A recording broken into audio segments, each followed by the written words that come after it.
Hola a todos y a todas. El día de hoy analizaremos una sentencia emblemática del Tribunal Constitucional sobre violencia contra las mujeres. Bienvenidos y bienvenidas a su programa Richari Guarmi.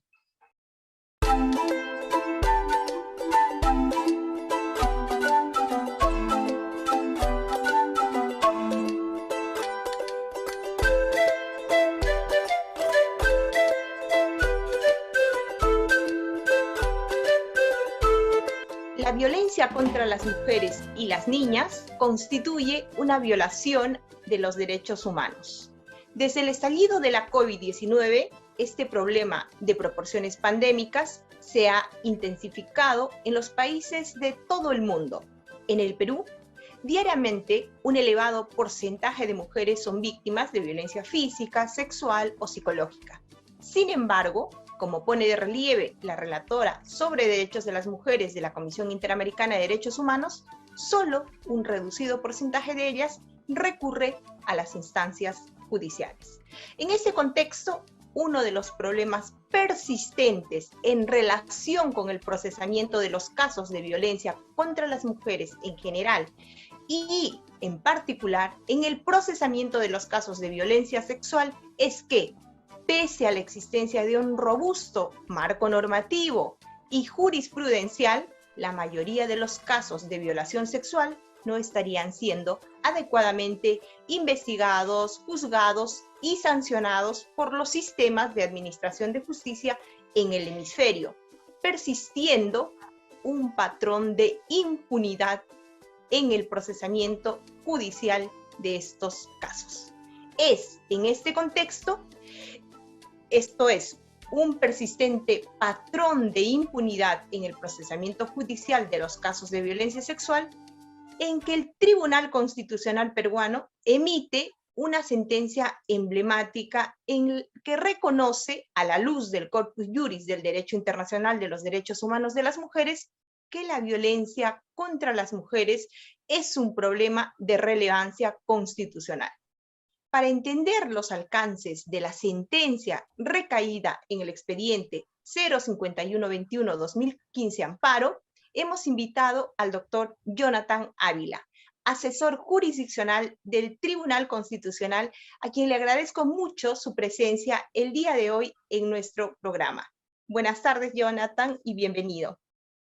Muchas gracias, doctora Candelaria Quispe, por la invitación. Y como usted ha resaltado, el tribunal en el expediente 5121-2015, proceso de amparo, toma una sentencia emblemática para la lucha contra la erradicación de la violencia contra las mujeres. Bien, ¿cuáles son los hechos del caso que permiten que se pronuncie el Tribunal Constitucional? Los hechos del caso son los siguientes. Hay una reunión el día 20 de mayo de 2015 en donde la recurrente queda inconsciente producto de la ingesta de alcohol y es presuntamente violada por una persona que trabajaba con ella, es decir, por un compañero de trabajo. Los procesos constitucionales en el Perú se inician en el Poder Judicial. En ese orden de ideas, en este caso concreto, ¿cuál es el pronunciamiento de primera y segunda instancia? En este punto es necesario hacer una división, tanto a nivel del Ministerio Público como a nivel del Poder Judicial. A nivel del Ministerio Público es donde se tramitan las denuncias que cualquier persona puede realizar porque ha sido víctima de un delito. Y precisamente este es el caso en donde la recurrente, en principio, va al Ministerio Público, específicamente a la Octava Fiscalía Provincial Penal, y les presenta su denuncia de violación sexual. Y la Octava Fiscalía Provincial dice, lamentablemente no hay los suficientes medios probatorios para poder continuar con la renuncia y por lo tanto hay que archivarla. La señorita no contenta, claro está, con este pronunciamiento de la Octava Fiscalía, presenta un recurso que a nivel del Ministerio Público se denomina queja de derecho. Y con esto accede a la segunda Fiscalía Superior. Con ello, la segunda instancia en el Ministerio Público le indica que tampoco hay mérito suficiente para continuar con la denuncia y por lo tanto declara infundada esta queja de derecho. Con esto se termina, digamos, el procedimiento a nivel del Ministerio Público. Y es aquí en donde la recurrente activa ya los mecanismos judiciales e interpone un proceso de amparo contra la resolución que archiva su denuncia. En primera instancia, ya estando en el Poder Judicial, este proceso de amparo recae en el 10º Juzgado Especializado en lo Constitucional de la Corte Superior de Justicia de Lima, la cual la declara infundada, puesto que insiste en que la resolución del Ministerio Público se encuentra bien fundamentada y por lo tanto no hay nada que discutir. La señorita, nuevamente en contra de esta resolución, la apela y llega a la segunda sala civil de la Corte Superior de Lima, en donde esta sala también declara infundada la pretensión de la señorita, indicando que el Ministerio Público, en el ejercicio de sus competencias, ha hecho bien en archivar la denuncia. Y ya con esto es que la señorita presenta un recurso de agravio constitucional y así puede llegar al Tribunal Constitucional. Bien, en el caso de autos, el Tribunal Constitucional decide ingresar al fondo del asunto y realiza una precisión sumamente importante en torno a los temas centrales en materia del fallo: violencia contra las mujeres y el derecho a la debida motivación de las resoluciones fiscales. ¿Qué dice el Tribunal Constitucional en relación con la violencia contra las mujeres? Bien, el Tribunal Constitucional lo primero que hace es destacar que la violencia contra las mujeres es un problema estructural. Es decir, es un problema que abarca a diferentes estamentos, tanto del Estado como de los entes privados. Y sostiene asimismo que las ciudadanas se encuentran en especial situación de vulnerabilidad. Es decir, son un grupo que ha sido históricamente objeto de varias discriminaciones, de varias vulnerabilidades que no han sido subsanadas por el Estado. Y esto ha hecho que todo se convierta en un problema ya no menor, sino en un problema de carácter estructural. Y precisamente el tribunal resalta que para evitar estos inconvenientes a nivel internacional, el Perú ha suscrito la Convención Interamericana para prevenir, sancionar y erradicar la violencia contra la mujer, más conocido como la Convención de Belém do Pará. Y en el ámbito ya nacional se ha emitido la Ley 30364, que es la ley para prevenir, sancionar y erradicar la violencia contra las mujeres y los integrantes del grupo familiar. En este punto, el tribunal hace hincapié en las dificultades con las que tropiezan las mujeres para obtener una reparación en casos de violencia. Y es que en este tipo de casos, muchas veces hay una insensibilidad por las cuestiones de género, hay una discriminación que es maximizada y los prejuicios también saltan a la vista. Y lamentablemente todos estos males también están en las autoridades judiciales, en especial, y en los operadores jurídicos en general. De allí que el tribunal resalte estas deficiencias que tienen que ser reparadas ya a nivel del máximo tribunal. Bien, a juicio del Tribunal Constitucional, la cuestión controvertida está referida al derecho a la motivación de las resoluciones fiscales. ¿Podrías precisarnos el examen de las resoluciones fiscales que realiza el Tribunal Constitucional? Sí, en efecto, el proceso de amparo que llega al Tribunal Constitucional es uno en donde se cuestiona la motivación de las resoluciones judiciales. El derecho de motivación, lo ha dicho el tribunal en muchísima jurisprudencia, es un deber que alcanza no solamente a los jueces, sino también alcanza a los fiscales.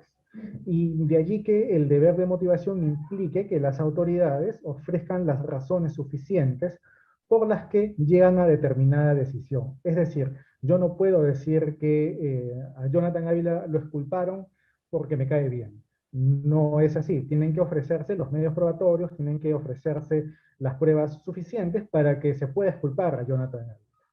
Y precisamente el tribunal destaca que es labor de todos los operadores jurídicos mostrar cuáles son estas razones por las cuales la llevan a determinada decisión. Y en el caso en concreto, ello no ha sucedido. Pues el archivo de la denuncia de la recurrente de esta señorita se debió a que no se examinaron con suficiencia los medios probatorios que se presentaron. Es decir, a la señorita se le hicieron unos exámenes para determinar si hubo lesiones genitales. Y los exámenes arrojaron que no es posible determinar, no es posible llegar a una conclusión de que las lesiones genitales que ella tiene fueron producto de un acto sexual sin consentimiento. Es decir, no es posible determinar que estas lesiones fueron por consumación de un acto sexual no consentido. Y existe, por tanto, una incertidumbre respecto de si estas lesiones fueron o no producto de esta violación que la señorita dice que fue objeto. Sin embargo, el Ministerio Público acoge solamente una de estas pruebas, diciendo que no es posible determinar con certeza que estas lesiones genitales fueron producto de una violación sexual. Y como no es posible determinar aquello, entonces desestimamos la denuncia y la archivamos. El tribunal dice que ello no es correcto precisamente porque los exámenes médicos no arrojaron una respuesta única sobre el tema. Entonces, de allí que si no hay una certidumbre sobre cómo se cometió el delito, entonces no es posible eximir de culpa a quien presuntamente haya cometido el delito. En ese sentido, el tribunal dice que no hay una suficiente motivación de las resoluciones fiscales, por lo cual tiene que declararse la nulidad de estas resoluciones. Bien, perfecto. Muchísimas gracias, Jonathan, por tu presencia y por permitirnos entender este pronunciamiento. Muchas gracias a ustedes por la invitación. Como acertadamente pone de relieve el doctor Jonathan Ávila, en este fallo, el Tribunal Constitucional reconoció que la violencia contra las mujeres es un problema de relevancia constitucional. En la segunda parte de nuestro programa tenemos como invitada a una destacada constitucionalista que analizará el fallo. No se lo pierdan. Nos vamos a una pausa y volvemos.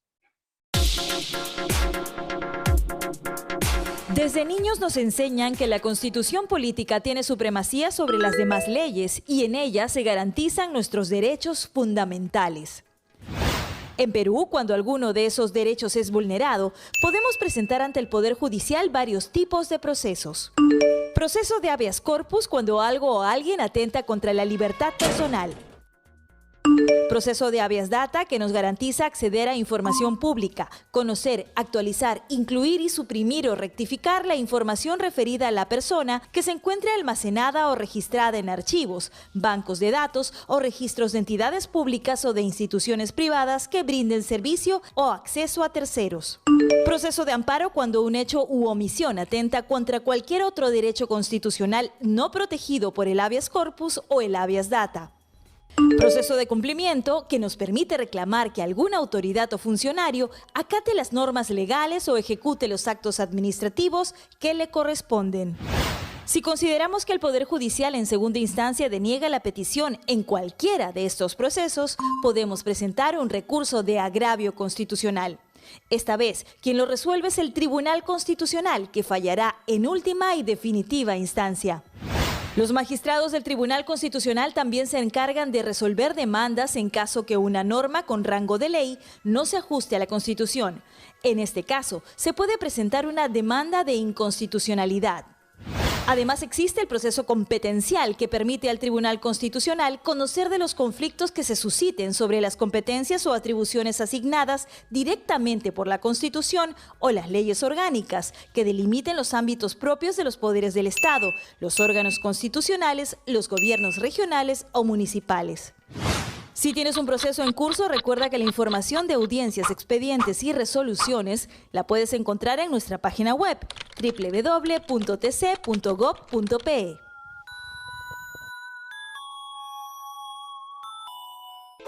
Como había anunciado, en esta segunda parte del programa hemos invitado a una destacada constitucionalista, la doctora Ana Neira, profesora de la Facultad de Derecho de la Universidad del Pacífico, a quien le doy una cordial bienvenida y le agradezco que esté con nosotros abordando esta sentencia emblemática del Tribunal Constitucional. Buenas tardes, Ana.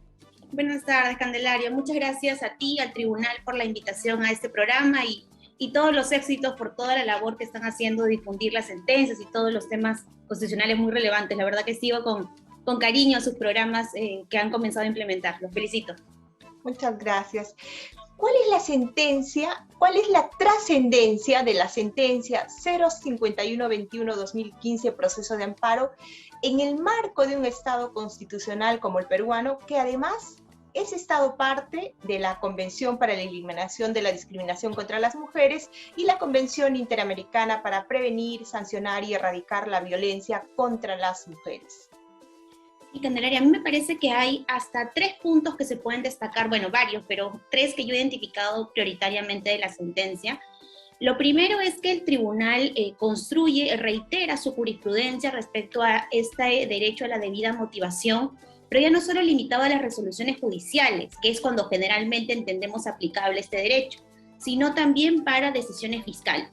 Y esto me parece muy interesante porque el tribunal tiene todo un apartado que primero de manera general, estableciendo criterios, explica qué implicaría el derecho a la debida motivación en una decisión fiscal, y luego lo aplica al caso concreto para explicar, y creo que queda bastante claro, por qué esta sentencia no tiene una cierta coherencia interna, o en todo caso, por qué esta interpretación parece más bien ir en la línea de no querer iniciar un proceso penal, de no querer acusar, en vez de tener la otra interpretación que también era posible. Y eso creo que es un primer punto importante, ¿no? El establecer que ese derecho a la debida motivación no se limita únicamente a resoluciones judiciales, sino que tiene una amplitud mucho mayor, pero en este caso explícitamente dirigida a las resoluciones fiscales. Lo segundo que me parece muy interesante es que el tribunal saca este tema de la violencia contra la mujer de un espacio que generalmente, primero, hay que pensar que antes la violencia contra la mujer era pensada como un tema privado, ¿no? Casi algo que tenía que resolverse en el seno del hogar y que no era un problema público. Casi recordemos que muchas veces la aproximación a esto es un tema de la familia, es un tema de los esposos, no nos inmiscuyamos en esto, ¿no? Yo creo que de eso ya hemos felizmente evolucionado y nos hemos dado que es un problema público que requiere políticas públicas concretas, pero lo interesante en este caso es que además suele haber estado este tema circunscrito a esta visión desde el feminismo, ¿no? Se entendía como que era algo que venía de las personas que promovían los derechos de las mujeres, pero no se entendía necesariamente que tuviera una implicancia constitucional. Yo creo que otro punto interesante de esta sentencia es que el tribunal claramente relaciona lo vinculado con la violencia contra la mujer y luchar contra ella y permitir que haya un acceso a la justicia real de las mujeres, en este caso a través de una interpretación fiscal que permita que un proceso penal se materialice, como un problema constitucional. Creo que eso también es bien importante como segunda cuestión. Y lo tercero que el tribunal me parece el más interesante, que no problematiza, sino que aplica, es también algo que ya sabemos que es este parámetro de constitucionalidad o este parámetro de verificación, ¿no? No se construye solo desde la Constitución y solo desde la normativa nacional,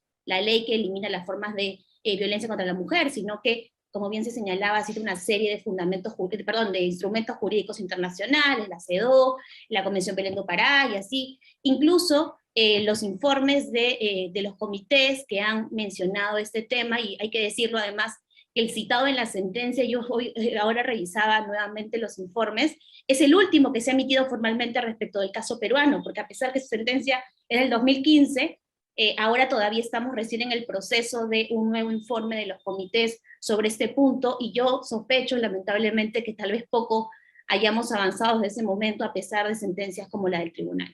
Yo por pronto destacaría esos primeros puntos, Candelaria. Bien, perfecto.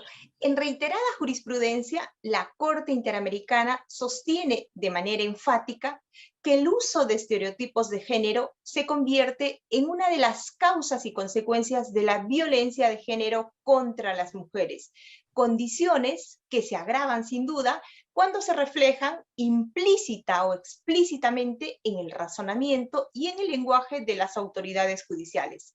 En las decisiones fiscales analizadas por el Tribunal Constitucional, en este caso, ¿se advierte la presencia de estereotipos de género implícita o explícitamente?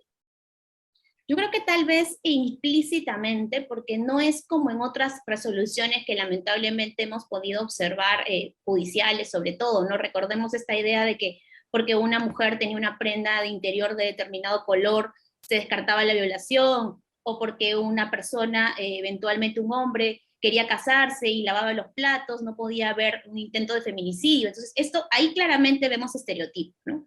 Hemos visto, lamentablemente, estos casos que, como sabemos, la profesora Villanueva incluso le estableció una nueva clasificación, ¿no? Estos ya no casos trágicos, sino esta nueva categoría de casos en los que tenemos, lamentablemente, razonamientos judiciales que no se condicen con lo que debería ser un razonamiento judicial idóneo.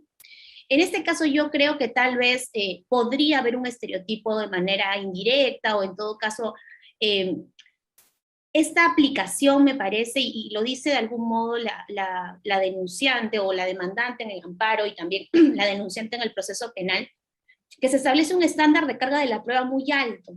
Y eso en la práctica puede ser también, más que un estereotipo, creo, una forma de discriminación estructural en el modo de lo que se exige a las mujeres probar para verificar que hay una violación, que hay un intento de feminicidio.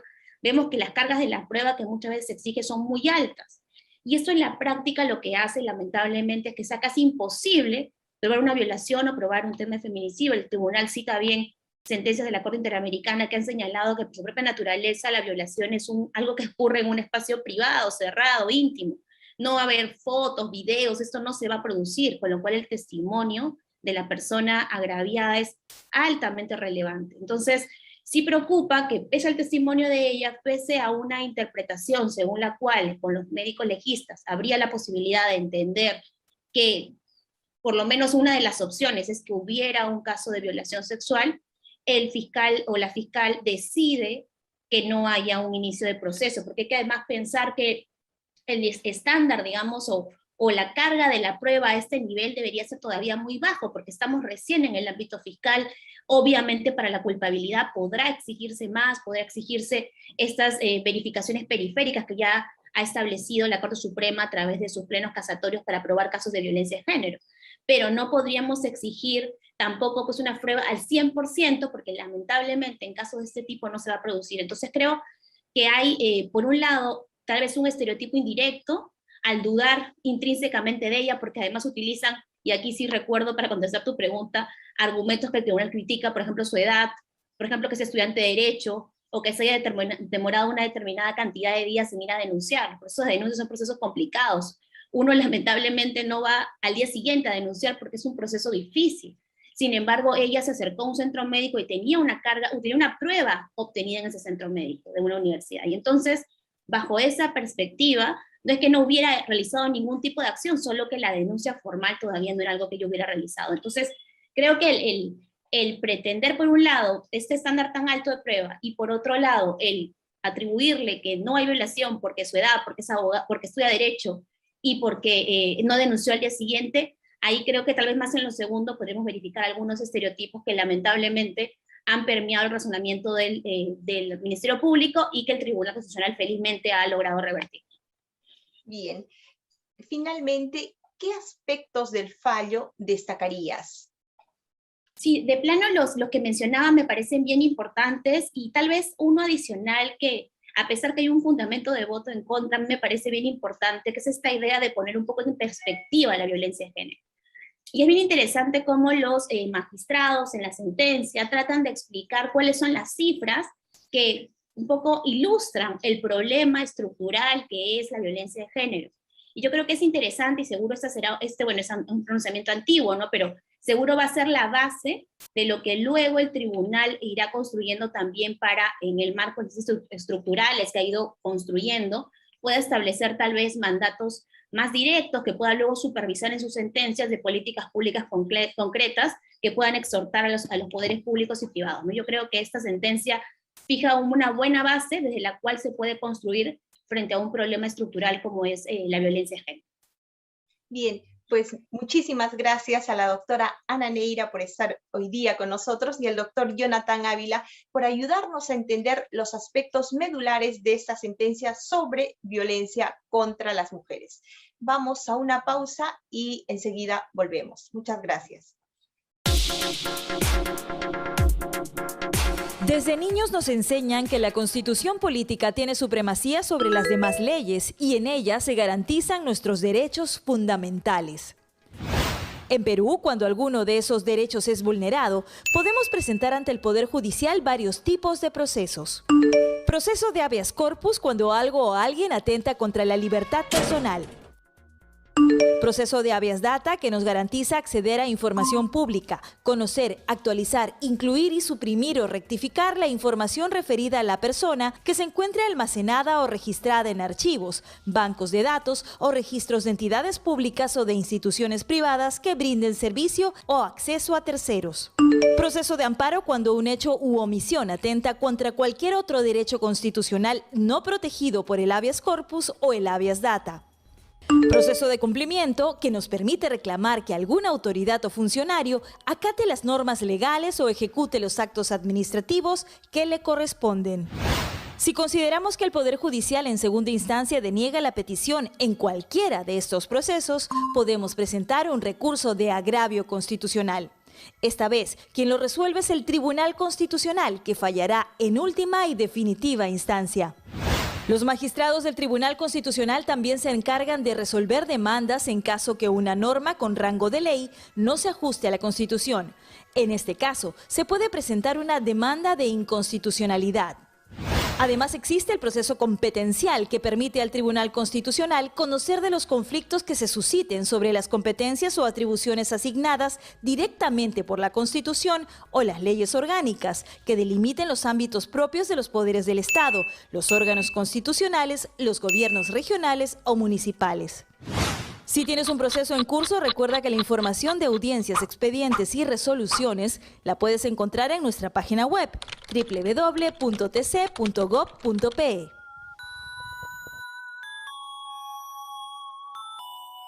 Seguimos con el programa Richari Warmi. La sentencia que estamos analizando es sobre un problema trascendental: la violencia contra las mujeres.